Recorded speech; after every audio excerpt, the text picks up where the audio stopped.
Bonjour, aujourd'hui c'est le 13 août et notre méditation est basée sur Romains chapitre 11, verset 34 et verset 35. Qui a connu la pensée du Seigneur ou qui a été son conseiller? Qui lui a donné le premier pour être payé en retour? Allez, c'est très intéressant.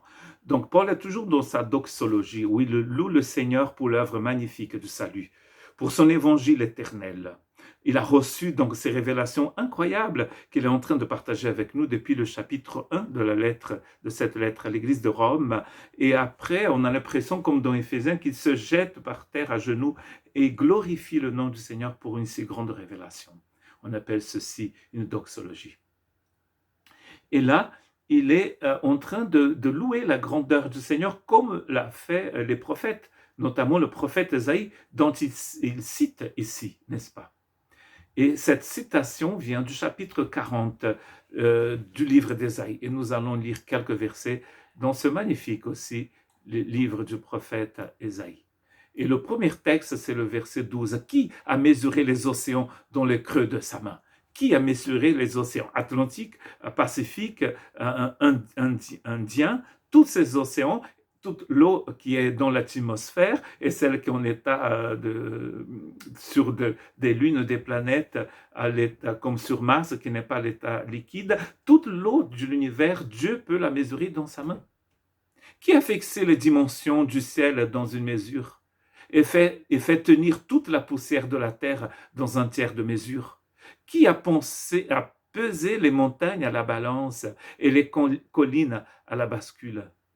Qui a compris l'esprit de l'Éternel? Et quel homme a été son conseiller pour l'instruire? C'est ce verset qu'il cite dans Romains 11. Avec qui a-t-il délibéré pour se laisser éclairer par lui?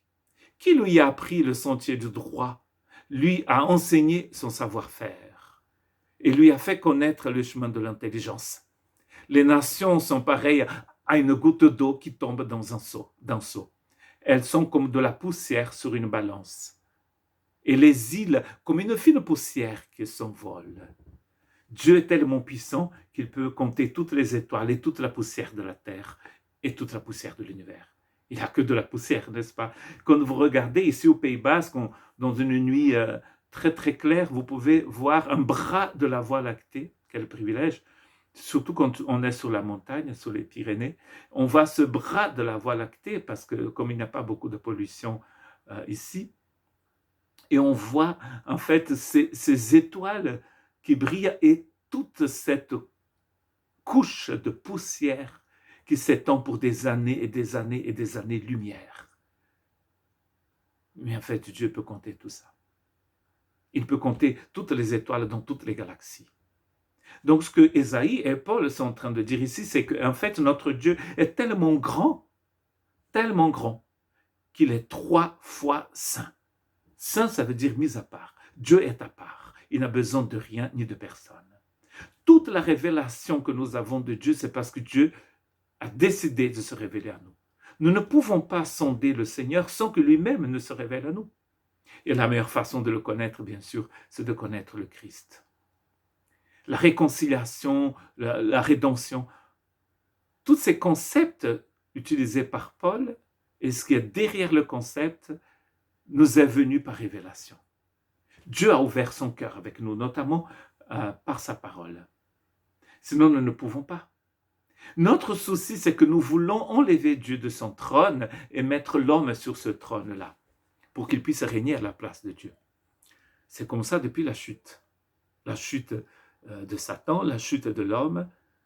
Et vous savez bien qu'une chute, il n'a pas une force plus grande pour arrêter ce corps qui tombe, il va tomber tout le temps. C'est comme ça. Le soleil est en train de tourner autour du centre de la galaxie. Les planètes autour du soleil. Les satellites autour des planètes. Et c'est comme ça. Parce qu'il y a une force plus grande que toutes ces choses-là qui sont en train d'attirer ces choses. Si Dieu n'intervient pas dans ton histoire, tu vas continuer de tourner, de tomber à l'infini. Et quand on parle des grands, parce que nous voulons placer l'homme sur le trône de Dieu, aujourd'hui je regardais une vidéo qui parlait de l'histoire de la Russie, je m'intéresse beaucoup à l'histoire. J'écris moi-même des livres dans un monde imaginaire.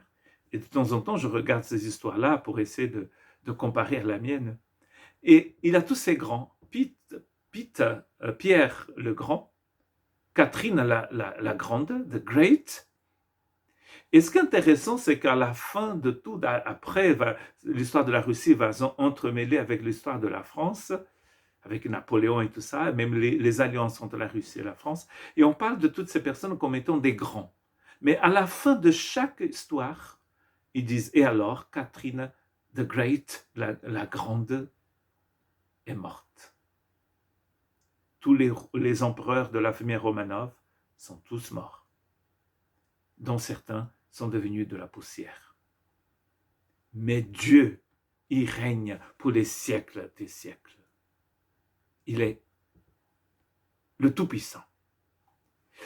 Très important de lire ces textes d'Ésaïe et voir la grandeur du Seigneur. Toutes les nations sont réduites à rien, nous dit le verset 17 d'Ésaïe 40 devant lui. Elles comptent moins à ses yeux que le néant et le vide. À qui voulez-vous alors comparer Dieu? À quelle représentation pourriez-vous le comparer? Et la réponse aux deux questions de Paul, qui a connu la pensée du Seigneur ou qui a été son conseiller? Qui lui a donné le premier pour être payé en retour? La question, c'est personne. Il n'y a pas d'autre réponse. Pardon, la réponse, c'est personne. Personne ne peut donner à Dieu pour demander en retour. Dieu n'a pas besoin de moi. Dieu n'a besoin de personne. C'est un privilège de le servir. C'est un privilège de pouvoir annoncer sa parole. Mais il n'a pas besoin de nous. Vous connaissez l'histoire de l'Ancien Testament, quand le prophète n'a pas voulu jouer son rôle de prophète, Dieu a utilisé un animal. Je ne veux pas dire que nous sommes des animaux. C'est pour dire que Dieu, il utilise qui il veut. Il est tout-puissant. Et quand nous acceptons sa grâce, nous pouvons en fait nous réjouir de ce privilège qu'il nous donne. Que Dieu te bénisse et qu'il puisse t'aider à penser à lui comme étant ce Dieu grand. Et en plus, il nous a donné le privilège d'être son enfant aussi et d'avoir sa vie en nous. Que Dieu nous bénisse tous.